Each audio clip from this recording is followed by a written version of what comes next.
కడప జిల్లా పులివెందుల్లో high tension నెలకొంది. ఎన్నికల వేళ వైసీపీకి బిగ్ షాక్ ఇచ్చారు. చివరి రోజు భారీ ర్యాలీకి వైసీపీ ప్లాన్ చేసుకుంది. అయితే వైసీపీ ఊరేగింపుకు ఎన్నికల సంఘం అనుమతించలేదు. ప్రభుత్వం ఉద్దేశపూర్వకంగానే కుట్ర చేస్తోందంటూ వైసీపీ ఆరోపిస్తోంది. జెడ్పీటీసీ ఉప ఎన్నికను ప్రతిష్టాత్మకంగా తీసుకున్న ఈ టీడీపీ వైసీపీ ఇవాల్టితో ఉప ఎన్నిక ప్రచారానికి తెరపడుతుండటంతో వీలైనంత త్వరగా వీలైనంత ఎక్కువగా ప్రజల్లోకి వెళ్లేందుకు తీవ్రంగా శ్రమిస్తున్నాయి ఇరు పార్టీలు. ఈ నేపథ్యంలో చాలా ఉద్రిక్త పరిస్థితులు సైతం చోటు చేసుకుంటున్నాయి. చాలా దాడులు జరుగుతున్నాయి. అనేక మంది గాయాల పాలవుతున్నారు. అనేక మందిపై కేసులు కూడా నమోదవుతున్నటువంటి పరిస్థితి మనం చూస్తూనే ఉన్నాం. ఈ నేపథ్యంలో వైసీపీ వాళ్ళు సింపతి డ్రామాలు ఆడుతున్నారంటూ టీడీపీ నాయకులు అంటుంటే, అంటే వాళ్ళ మీద వాళ్లే దాడులు చేసుకుని మా మీద బురదజల్లే ప్రయత్నం చేస్తున్నారు అంటూ టీడీపీ ఆరోపిస్తోంది. మరోవైపు అధికారాన్ని అడ్డు పెట్టుకొని ఎన్నికల సంఘాన్ని తమకు అనుగుణంగా ఉపయోగించుకుంటున్నారు, మాకు పర్మిషన్ ఇవ్వలేదు, మా వాళ్ళ మీద దాడులు చేస్తున్నారు, వెళ్ళి అడిగితే మా మీదే తిరిగి కేసులు పెడుతున్నారు అంటూ వైసీపీ నాయకులు మాట్లాడుతున్నటువంటి తీరు మనం చూస్తున్నాం. ఒక జెడ్పీటీసీ ఎన్నిక ఇంత పెద్ద సంచలనంగా మారడానికి ప్రధాన కారణం అది పులివెందుల కావడమే. జగన్మోహన్ రెడ్డి ఇలాఖా కావడమే ఇది ఒక పెద్ద సంచలనంగా మారడానికి కారణమైంది. పెద్ద స్థాయి నాయకులు సైతం, ఎంపీలు, ఎమ్మెల్యేలు సైతం కీలకంగా వ్యవహరిస్తున్నటువంటి పరిస్థితి మనం చూస్తూనే ఉన్నాం. ఈ నేపథ్యంలో గ్రౌండ్లో మా ప్రతినిధి కిషోర్ జాయిన్ అవుతున్నారు మనతో. కిషోర్ని అడుగుదాం, అసలు ప్రచారం ఎలా జరిగింది, చివరి రోజుకు వచ్చిన నేపథ్యంలో పరిస్థితులు ఎలా ఉన్నాయనే తెలుసుకుందాం. కిషోర్, ప్రస్తుతం అక్కడ పరిస్థితి ఏంటి?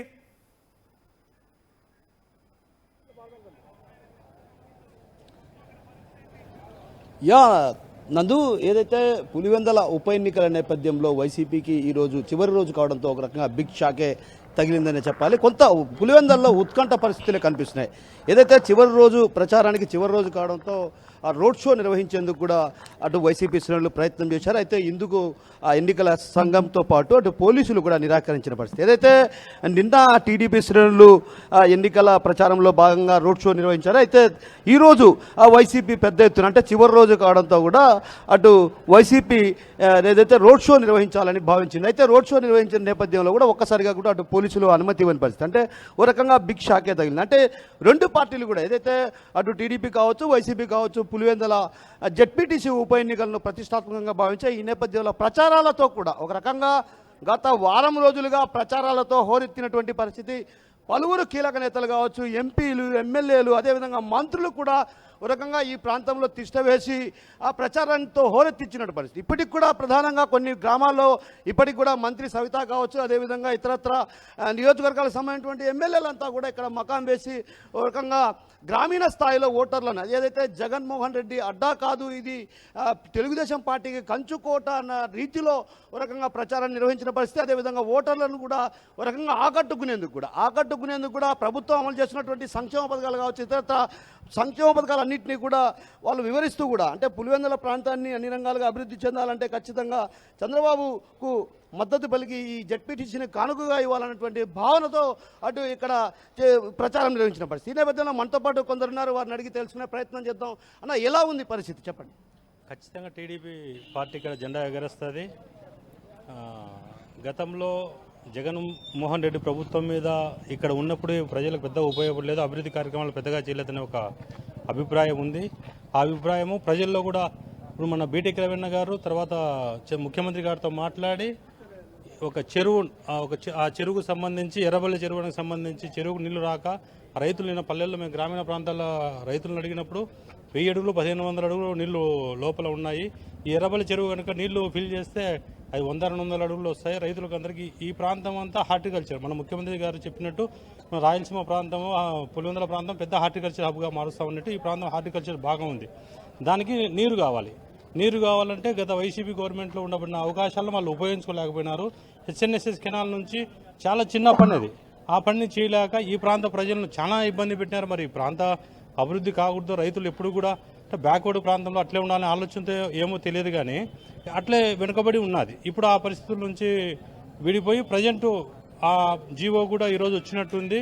ఆ జీవో రిలీజ్ చేసి ఎర్రబల్లి చెరువు నీళ్లుంటే దాదాపు 10-15 ఎకరాలకు హార్టికల్చర్ దారుల సంస్కృతి తగలేపాలన్నటువంటి వాదనలు కూడా వినిపిస్తాయి. ఎలా చూడాలి దీన్ని? అది అబద్ధము. లోకల్ గా వాళ్ళకి తరలిపారినటువంటి వాదనలు కూడా వినిపిస్తున్నాయి. ఎలా చూడాలి దీన్ని?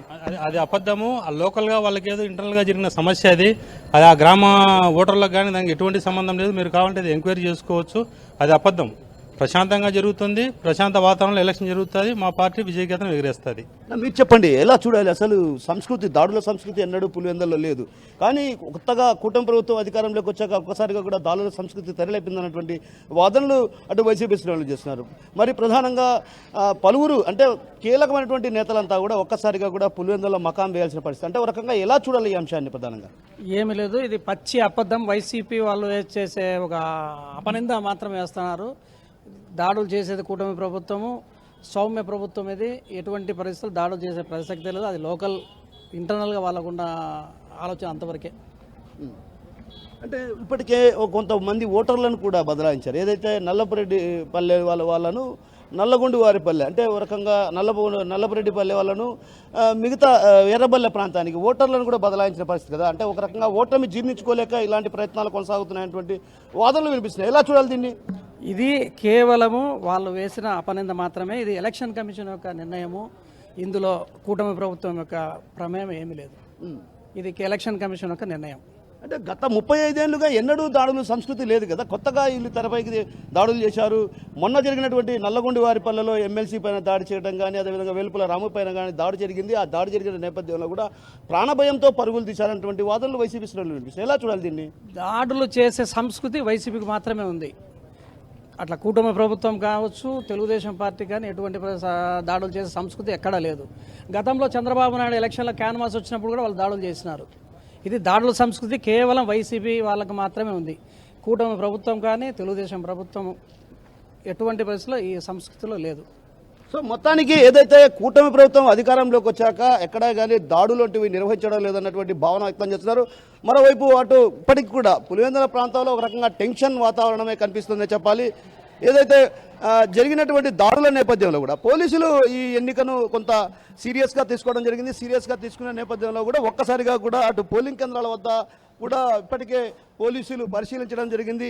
అయితే ఇది ఎన్నికల కమిషన్ తీసుకున్న నిర్ణయం. ఏదైతే ఓట్ల బదలాయింపు అంశానికి సంబంధించి ప్రధానంగా ఇది ఎన్నికల కమిషన్ తీసుకున్న నిర్ణయం. ఈ నిర్ణయానికి తేదపాకు రుద్దడం సరైనది కాదు. ఎందుకంటే ఎన్నికల కమిషన్ తీసుకున్న నిర్ణయానికి తెలుగుదేశం పార్టీకి ఎలాంటి సంబంధం లేదన్నటువంటి విషయాన్ని చెప్తుంటే, మరోవైపు ఒక రకంగా వైసీపీ శ్రేణులు కూడా అటు పెద్ద ఎత్తున ఆరోపణలు చేస్తున్న పరిస్థితి. ఏదైతే జరుగుతున్న దాడుల్లో ఎవరిని అరెస్ట్ చేయని పరిస్థితి, ఒక రకంగా గత వారం రోజుల క్రితం జరుగుతున్నటువంటి పరిణామాల నేపథ్యం కావచ్చు, అదేవిధంగా గత 4 రోజుల క్రితం జరిగినటువంటి దాడుల నేపథ్యంలో కూడా అంటే ఒక రకంగా ఎవరిని కూడా అరెస్ట్ చేయడం లేదు, అరెస్ట్ చేయని పరిస్థితి కనిపిస్తుంది. అంటే ఒక రకంగా ఎన్నికల ప్రశాంత వాతావరణంలో నిర్వహించేందుకు టీడీపీకి ససేమిరా అన్నటువంటి భావనతో ఒక రకంగా ఉద్రిక్త పరిస్థితి నెలకొనే విధంగా ప్రయత్నాలు కొనసాగిస్తున్నటువంటి వాదనలు అటు వైసీపీ శ్రేణులు వినిపిస్తుంటే, కానీ ఇక్కడ మాత్రం ప్రధానంగా టీడీపీ శ్రేణులు మాత్రం అలాంటిది ఏమీ లేదు. దాడుల సంస్కృతి ఏదైనా ఉందంటే అది వైసీపీకే. గతంలో కూడా చంద్రబాబు పైన కూడా దాడులు చేసినటువంటి పరిస్థితి ఉంది. అయితే ఇదన్నిటికీ కారణం కొంత కేవలం వైసీపీ శ్రేణులే. టీడీపీ వాళ్ళు మాత్రం ఎప్పటికి కూడా శాంతి కోరుకుంటారు, అదేవిధంగా అభివృద్ధిని ఆదుకుంటారు. అంటే గతంలో ఏదైతే ఎన్నికలు జరిగేటివి కాదు, అంటే ఒక రకంగా అన్ని ప్రాంతాలను కూడా ఏకగ్రీవం చేసుకున్నారు. స్థానిక సంస్థల ఎన్నికల్లో అన్ని ప్రాంతాల్లో కూడా ఏకగ్రీవం చేసుకున్నటువంటి పరిస్థితి. కానీ ఇప్పుడు అప్పట్లో సెలక్షన్ ఉండేది, ఇప్పుడు సెలక్షన్ ఉండేది, ఇప్పట్లో ఎలక్షన్ జరుగుతున్నాయి. అంటే ఎలక్షన్ జరుగుతున్నాయంటే ఓటర్లు స్వచ్ఛందంగా ఎవరి ఓటును వారు వినియోగించుకునే విధంగా, అంటే ఎవరికి మన మనసు సాక్షిగా ఉంటే వాళ్లకు ఓటు వేసుకునే విధంగా ఇక్కడ ప్రశాంతమైనటువంటి వాతావరణంలో ఎన్నికలు ఎందుకని వైసీపీ పార్టీ ర్యాలీని ప్లాన్ చేసుకుంటే ఒక భారీ ర్యాలీని ఎందుకని ఎన్నికల సంఘం ఒప్పుకోలేదు? సరే, రాజకీయాలను పక్కన పెడితే ఏం కారణం చెప్తున్నారు ఎన్నికల సంఘం నుంచి?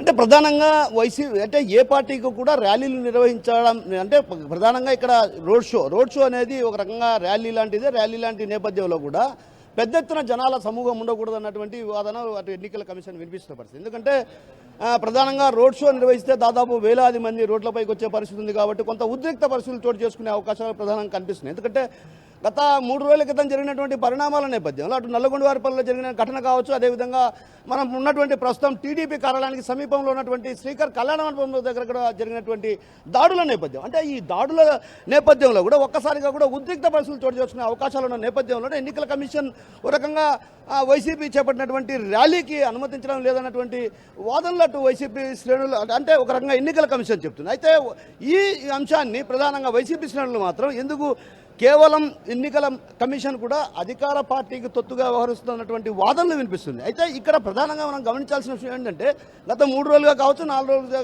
కావచ్చు జరుగుతున్నటువంటి పరిణామాల నేపథ్యంలో కూడా ఒక్కసారిగా ఉద్రిక్త పరిస్థితులకు దారితీసే అవకాశాలు లేకపోలేదు. అందుకే ఈ ఏదైతే రోడ్ షో నిర్వహించేందుకు కూడా అటు అనుమతి ఇవ్వడం లేదన్నటువంటి వాదనలు అటు ఎన్నికల కమిషన్ వినిపిస్తున్న పరిస్థితి. అంటే మరికొందరు ఉన్నారు, వారిని అడిగి తెలుసుకునే ప్రయత్నం చేద్దాం.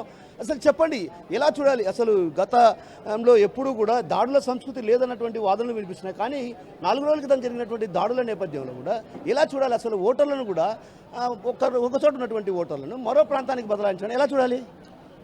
దొంగే దొంగ అన్నట్టుగా ఈ వైఎస్ఆర్ ప్రభుత్వం చేసేయన్నీ ఎదవ పనులు, వాళ్ళు ఎదవలని అందరూ ఎదవలాగా భావించి ప్రభుత్వం ఏదన్నా పార్టీ ఏదన్నా ఉందంటే అది వైఎస్ఆర్సీపీ పార్టీ. ఇక్కడ ఈ వ్యవస్థనంతా అలాంటి వ్యవస్థను క్రియేట్ చేసి పూర్వం రోజులు అలాంటి ఎలక్షన్ చేసి ఇవాళ అదే ఎలక్షన్ తెలుగుదేశం ప్రభుత్వం కూటమి ప్రభుత్వం చేసిందని చెప్పుకుని ప్రచారం చేసుకోవడం పచ్చి అబద్ధం. ఇక్కడ చాలా చాలా పీస్ఫుల్గా చాలా ప్రశాంతమైన వాతావరణంలో ఎలక్షన్ జరుగుతుంది. కేవలం ఇది రాష్ట్ర వ్యాప్తంగా ఒక సెన్సేషన్ని లేకపోతే ఒక అబద్ధాన్ని క్రియేట్ చేయాలి. ఎప్పుడు వాళ్ళకి అలవాటే వాళ్ళ నిత్యకృత్యం సాక్షి మీడియాలకు ఉంది కాబట్టి అది ఒక నిత్యకృత్యంగా ఆ మీడియా ద్వారా లేకపోతే ప్రజల్ని రాష్ట్రంలో ఉన్న ప్రజలను భయభ్రాంతులు చేయాలని ఒక ప్రభావం తప్ప అసలు ఇక్కడ చాలా ఫీజిబుల్గా కూటమి ప్రభుత్వం. ఎందుకు మీ పార్టీకి సంబంధించినటువంటి కీలక మంత్రులు కావచ్చు, ఎమ్మెల్యేలు కావచ్చు, ఎంపీలు కావచ్చు అంతా కూడా ఇక్కడ తిష్ట వేసి ప్రచారం నిర్వహించడానికి అసలు ఏంటి? ఎందుకు అంటే ఒక చిన్న జెడ్పీటీసీ స్థానానికి ఇంత పెద్ద ఎత్తున ఎందుకు అంత పెద్ద ఎత్తున వచ్చారు ఇక్కడికి? సార్ మీకు గుర్తుందా లేదో, కుప్పం మున్సిపాలిటీకి మన ఆంధ్రప్రదేశ్ జనాన్ని మళ్ళీ ఓటేస్తారో ఏరో అని పక్కన తమిళనాడు జనాన్ని తీసుకొచ్చి ఓటేపించారు. మీకు ఆ విషయం గుర్తుందో లేదో మీ టీవీ ఛానల్ ఒకసారి గ్రహించండి.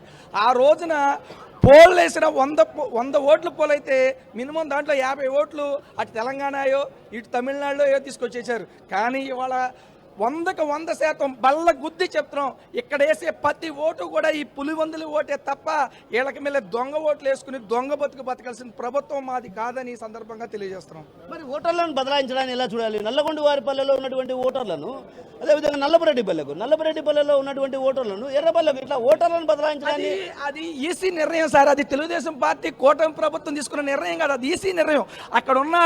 ఇక్కడ ఇది ఒక ఫ్యాక్షనిజంగా జగన్మోహన్ రెడ్డి ఈ నియోజకవర్గాలను ఒక భూతంగా క్రియేట్ చేశారు. కాబట్టి ఒక ఈసీ ముందస్తు జాగ్రత్తగా ఏదైనా ఒక నిర్ణయం తీసుకుందాం, అది మా పార్టీకి కానీ మా ప్రభుత్వానికి కానీ సంబంధం లేదు. అది ఈసీ, అది సెంట్రల్ గవర్నమెంట్ ఈసీ ద్వారా తీసుకునే నిర్ణయాన్ని మాకే అంటగడితే ఎలా చెప్తాం మేము దాన్ని? అది ఈసీ తీసుకున్న నిర్ణయం, మీరు ఈసీని అడగండి వెళ్ళి. అంటే గతంలో ఎప్పుడు జరగలేదు కదా ఇలాంటి ఘటనలు, ఎప్పుడు కూడా ఓటర్లను మరో ప్రాంతానికి బదలాయించినటువంటి ఘటనలు ఎక్కడ చూడలేదు కదా మనం. నిజమేనండి, కరెక్ట్ అది. కానీ అక్కడ ఉన్న పరిస్థితులు ఏంటనేది మనకి తెలియదు కదా. ఈసీ తీసుకోవాల్సిన నిర్ణయాన్ని పార్టీకి ప్రభుత్వానికి మీరు అంటగడితే ఎలా? అంటే ఒక రకంగా ఓటమి జీర్ణించుకోలేక ఇలా ఓటర్లను బదలాయించారన్నటువంటి ఆరోపణ. సార్ నిజంగా ఓటమి భయం ఉంటే అసలు మేము ఎలక్షనే పెట్టంగా సార్. షేర్గా ప్రభుత్వం ఖచ్చితంగా సంక్షేమ పథకాలు అందించింది, ప్రజలకి ప్రతిరోజు ప్రతి క్షణం అందుబాటులో ఉంటుంది. కాబట్టి ఈరోజు మేము ఎలక్షన్కి వెళ్ళాం. జగన్మోహన్ రెడ్డి గడ్డపై ఎలక్షన్ చేయటం అంటే ఆషామాషీషం కాదు. ఎందుకంటే ఇక్కడ ఒక నీచమైన సంస్కృతి, రాష్ట్రం మొత్తం ఒక నీచమైన సంస్కృతిని, ఒక రాజ్యాంగాన్ని నడుపుతున్న ఈ వ్యవహారాల్లో ఇక్కడ ఈరోజు మా కూటమి ప్రభుత్వం ఖచ్చితంగా ప్రజలపై నమ్మకం, మా పార్టీపై మాకు నమ్మకం. ఎందుకంటే ఇక్కడ మేము సంక్షేమం చేస్తున్నాం, అభివృద్ధి చేస్తున్నాం. ఈ రాష్ట్రాన్ని ఖచ్చితంగా డబుల్ ఇంజిన్ సర్కార్స్తో దూసుకుపోతున్నాం అనే ధైర్యంతో ఇక్కడ ఎలక్షన్ పెట్టించుకుని మేము ఎలక్షన్కి వెళ్ళడం జరుగుతుంది. సో మొత్తం మీద చూస్తున్నాం కదా మనం, ఏదైతే తెలుగుదేశం పార్టీ శ్రేణులు కూడా ఏదైతే దాడుల సంస్కృతి మాది కాదు, ఎన్నటికీ మేము అలాంటి పని చేయాల్సినటువంటి అవసరం లేదు, అభివృద్ధి సంక్షేమం ధ్యేయంగా పనిచేసినటువంటి పరిస్థితి ఉంది. అయితే అభివృద్ధి సంక్షేమం పనిచేస్తున్నటువంటి నేపథ్యంలో కూడా ఒక్కసారిగా అంటే జెడ్పీ ఉప ఎన్నికల్లో కొంత అక్కడక్కడ ఉద్రిక్త పరిస్థితులు చోటు చేసుకోవడానికి ప్రధాన కారణం వైసీపీ శ్రేణులు కవ్వింపించడలే ఇందుకు ప్రధాన కారణం అన్నటువంటి ఆరోపణలు టీడీపీ నేతలు చేస్తున్నటువంటి పరిస్థితి. మరోవైపు ఏదైతే ఓట్ల బదలాయింపుకు సంబంధించి అటు మాకు ఎలాంటి సంబంధం లేదు, అది ఎన్నికల కమిషన్ తీసుకున్న నిర్ణయం, ఎన్నికల కమిషన్ తీసుకున్న నిర్ణయానికి మాకు అంటగట్టడం సరైంది కాదన్నటువంటి వాదనలు వినిపిస్తుంది. అయితే ఏది ఏమన్నప్పుడు కూడా కొంత ఇప్పటికి కూడా ఉత్కంఠ పరిస్థితులు కొనసాగుతున్నాయి. ఎన్నికల రోజులు ఏం జరుగుతుందో అన్నటువంటి భావన అటు వైసీపీ శ్రేణులు వ్యక్తం చేస్తుంటే, టీడీపీ శ్రేణులు మాత్రం స్వేచ్ఛాయుతంగా ప్రజలు ఓటు హక్కును వినియోగించుకునే విధంగా తాము ఇప్పటికే పోలీసులకు కావచ్చు అదేవిధంగా అందరినీ కోరుకుంటున్నాం. అయితే ఆ నేపథ్యంలోనే వారందరూ కూడా ఒక రకంగా ఓటు హక్కు వినియోగించుకోవడంతో పాటు ఎవరైతే ఇక్కడ జరుగుతున్నటువంటి పరిణామాల నేపథ్యం కావచ్చు, గత 2 రోజులుగా చూస్తున్నాం ఎక్కడే కానీ ఎలాంటి ఘటనలు చోటు చేసుకోలేదు. అందుకు కారణం కేవలం చంద్రబాబుకు దాడులు చేయడం, అదేవిధంగా ఇలా దాడులు చేసి గెలుపొందడం, దాన్ని ఎప్పుడు కూడా చంద్రబాబు జీర్ణించుకోలేదు. చంద్రబాబు ఎప్పుడు కూడా దాన్ని అంగీకరించినటువంటి భావన అటు టీడీపీ శ్రేణులు వ్యక్తం చేస్తున్నారు. మరోవైపు ఎన్నికల కమిషన్ ప్రధానంగా ఈ రోజు సంబంధించి చివరి రోజు ప్రచారానికి కొద్ది గంటల్లో కూడా ప్రచారానికి తెరపడనుంది. ఈ నేపథ్యంలో కూడా ఇక్కడ పార్టీ కార్యాలయానికి కూడా ఒక్కొక్కరుగా చేరుకుంటున్న పరిస్థితి. అయితే ఈ రోజు ప్రధానంగా వైసీపీకి ఒక రకంగా బిగ్ షాకే తగిలింది.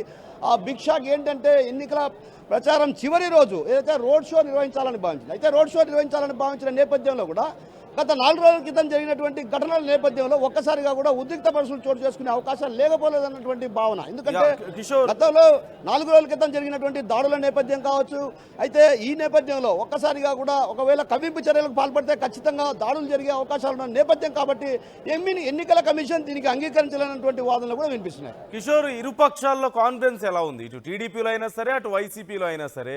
మరోవైపు వైసీపీ నాయకులు మాట్లాడుతూ మొత్తం 50 మంది మీద కేసులు పెట్టారు, సుమారుగా 9 మందిని నిన్న రాత్రికి 9 మందిని అరెస్ట్ చేశారు అంటూ కూడా తెలుస్తోంది. ఎవరైతే టీడీపీ నాయకుల దాడిలో గాయపడ్డారో వాళ్ళనే A1గా చేర్చారు అంటూ వైసీపీ పక్క ఆరోపణలు చేస్తున్నటువంటి పరిస్థితి ఉంది ఇక్కడ.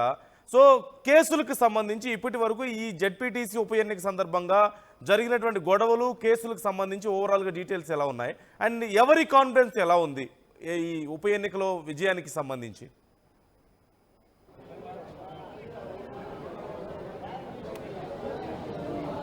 నందు, ఏదైతే గత 4 రోజుల క్రితం జరిగినటువంటి గొడవల నేపథ్యంలో ఇరు పార్టీల పైన కూడా కేసులు నమోదు చేయడం జరిగింది. అయితే ఇక్కడెక్కడ కూడా టీడీపీకి సంబంధించిన వారిని ఎవరిని అరెస్ట్ చేయలేదు అన్నటువంటి వాదనలు అటు వైసీపీ శ్రేణులు వ్యక్తపరుస్తున్నారు. అయితే ఇప్పటికే వైసీపీకి సంబంధించినటువంటి 9 మందిని ఈ ఘటన విషయంలో కొంత వైఎస్ భాస్కర్ రెడ్డితో పాటు అటు దేవిరెడ్డి శంకర్ రెడ్డి, అదేవిధంగా అవినాష్ రెడ్డి పిఏ రాఘవరెడ్డిలకు కూడా నోటీసులు జారీ చేశారు. ఏదైతే విశ్వనాథ్ రెడ్డిని బెదిరించిన కేసులో ఆ విశ్వనాథ్ రెడ్డిని బెదిరించిన కేసులో 41 నోటీసులు జారీ చేశారు. వారం రోజుల లోపల వారు ఏదైతే బెదిరించడానికి గల కారణాలపైన కూడా వివరణ ఇవ్వాలనేటువంటి భావనతో అటు పోలీసులు 41A సెక్షన్ కింద నోటీసులు జారీ చేశారు. మరోవైపు ఏదైతే జరిగినటువంటి దాడుల ఘటనల నేపథ్యంలో కూడా ఇరు పార్టీల పైన కూడా దాదాపు 100 మంది పైన కేసులు నమోదు చేశారు. అయితే కేవలం 9 మంది వైసీపీ శ్రేణులకు సంబంధించినటువంటి వారిని అరెస్ట్ చేశారన్నది వైసీపీ శ్రేణులు చెబుతున్నటువంటి ఆరోపణ. అయితే ఇక్కడ ప్రధానంగా గమనించాల్సిన విషయం ఏంటంటే, ఇక్కడ నిన్న కూడా డిఐజీ చెప్తూ కూడా ఏదైతే దాడులు జరిగిన నేపథ్యంలో కాబట్టి ఇక్కడ ఉండు సర్టిఫికెట్ రావాలి, ఉండు సర్టిఫికెట్ వచ్చిన తర్వాతే వారిని మేము అరెస్ట్ చేస్తామన్నటువంటి భావన ఆయన వ్యక్తం చేశారు. అయితే మరోవైపు దీనిపైన అంటే కొంత టీడీపీ శ్రేణులు చెప్తున్న మాట ఏంటంటే, ఎవరైతే ఉన్నారో కొందరు ఆ ఘటనలో పాల్పడకపోయినా కూడా వారి పేర్లు చేర్చాలన్నటువంటి వాదనలు అటు టీడీపీ శ్రేణులు వినిపిస్తున్న పరిస్థితి.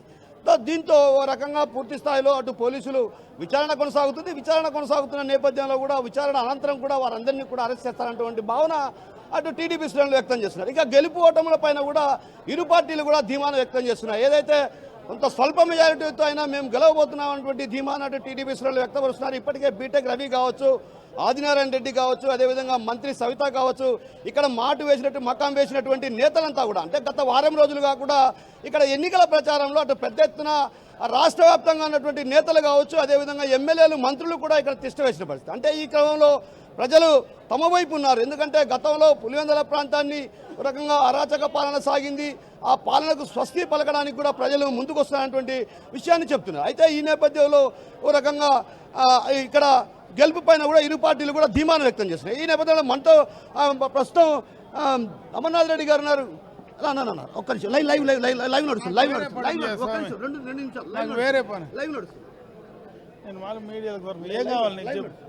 నీకేం కావాలని చెప్పు. అంటే పులివెందల్లో ఎలా ఉంది పరిస్థితి? పులివెందల్లో బ్రహ్మాండంగా ఉంది. 100% కూటమి అభ్యర్థి గెలవబోతున్నారు. ఎప్పుడు కూడా ప్రజాస్వామికంగా ఇక్కడ ఎన్నికలు జరిగినటువంటి సందర్భాలు లేదు. దానికి ఉదాహరణ గత స్థానిక సంస్థల ఎన్నికల్లో జగన్మోహన్ రెడ్డి గారు ముఖ్యమంత్రిగా ఏ రాష్ట్ర వ్యాప్తంగా కూడా ప్రజాస్వామ్యబద్ధంగా ఎన్నికలు నిర్వహించాల. ఈరోజు మేము అధికారంలో ఉండినా వారి నియోజకవర్గంలోనే ప్రజాస్వామ్యబద్ధంగా ఎన్నికలు నిర్వహిస్తున్నాం. ఖచ్చితంగా ప్రజలందరూ కూడా ఈ దఫా ఖచ్చితంగా కూడా చంద్రబాబు నాయుడు గారికి మద్దతు ఇవ్వాలా, కూటమి ప్రభుత్వానికి అధికారం ఇస్తే మాకు ఉపయోగం ఉంటుందనేటువంటి ఆలోచన ఉన్నారు. ఈరోజు ఈ ఎన్నికల వల్ల అటుపక్క చంద్రబాబు నాయుడు గారికి ఏం ఉపయోగం లేదు, ఆయన ఏం ముఖ్యమంత్రిగా దిగిపోయేది లేదు, ఇటు జగన్మోహన్ రెడ్డి ఏం ముఖ్యమంత్రి కాబోయేది లేదు. ఏమైనా మేలు ఏమైనా జరుగుతుందనుకుంటే పులివెందల ఈ పరిధిలో నియోజకవర్గంలో ఈ మండల పరిధిలో ఉండేటువంటి ప్రజలకు న్యాయం జరుగుతుంది. ఈరోజు వాళ్ళకు కావాల్సినటువంటి అభివృద్ధి కార్యక్రమాలు కానీ కొన్ని ఇష్యూస్ ఉన్నాయి. ఇక్కడ ఎప్పటి నుంచినో సమస్యలు ఉన్నాయి. దాదాపు 1000 ఎకరాలు పట్టాలు ఇచ్చున్నారు. అవన్నీ కూడా సక్రమంగా వారికి గతంలో ఇవ్వాల, అవన్నీ ఇచ్చేటువంటి సందర్భం ఉంది. కాబట్టి ఖచ్చితంగా కూడా వాళ్ళకి న్యాయం జరుగుతుందనేటువంటి ఆలోచన ఉంది. ఈ ఎన్నికల్లో తప్పనిసరిగా తెలుగుదేశం పార్టీ అభ్యర్థి విజయం సాధిస్తారు. అంటే ఓటమిని జీర్ణించుకోలేక ఈ విధంగా దాడుల సంస్కృతి తెరలేపిందన్నటువంటి వాదనలు అటు వైసీపీ శ్రేణులు చేస్తున్నారు. ఎలా చూడాలి దీన్ని? వాళ్లకు అలవాటే కదా, ఎప్పుడు కూడా వాళ్ళకి ఎప్పటి నుంచి కూడా దాడులు చేయడం అనేది అలవాటు. ఈ నియోజకవర్గంలో గతంలో ఎన్నో సందర్భాల్లో ఉన్నాయి. ఈరోజు సతీష్ రెడ్డినే ఆలోచిద్దాం. సతీష్ రెడ్డి ఎన్ని దాడులకు గురైనాడు గతంలో. ఆయనే కూడా గతంలో ఇక్కడ తెలుగుదేశం పార్టీ అభ్యర్థిగా పోటీ చేశాడు, తెలుగుదేశం పార్టీని భుజాలు వేసుకొని పనిచేశాడు. ఆయన కూడా ఎన్నో సందర్భాల్లో ఇక్కడ దాడులు గురైనటువంటి సందర్భాలు ఉన్నాయి. కాబట్టి దాడులు చేయడం అనేది వారి సంస్కృతి.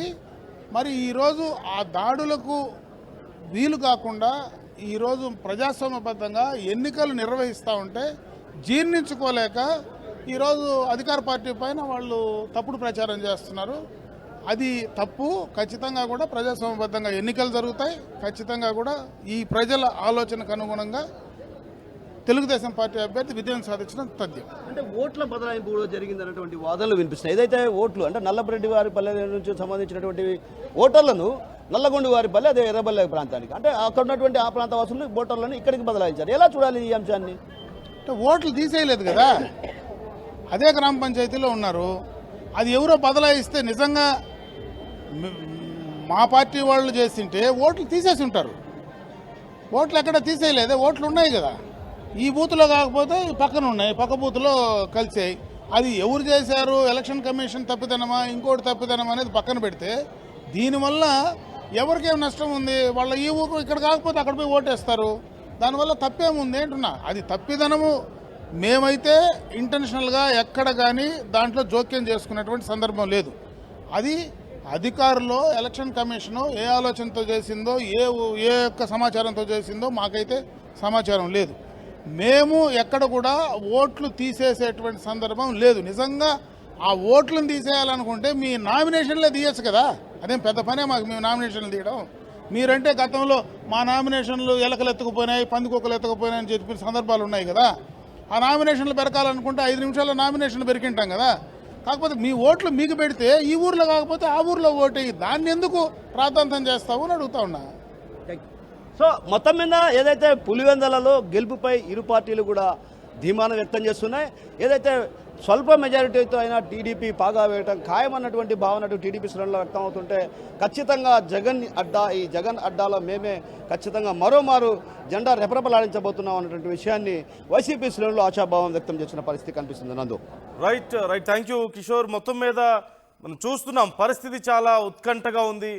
ఒకరికొకరు పోటాపోటీగా ప్రచారాలు చేస్తున్నారు, రాజకీయ ఎత్తులకు పై ఎత్తులు చేస్తున్నారు. ఈ నేపథ్యంలో వైసీపీ ప్లాన్ చేసుకున్నటువంటి ర్యాలీకి ఎన్నికల సంఘం అనుమతి ఇవ్వకపోవడం ఇప్పుడు పెద్ద చర్చనీయాంశంగా మారింది.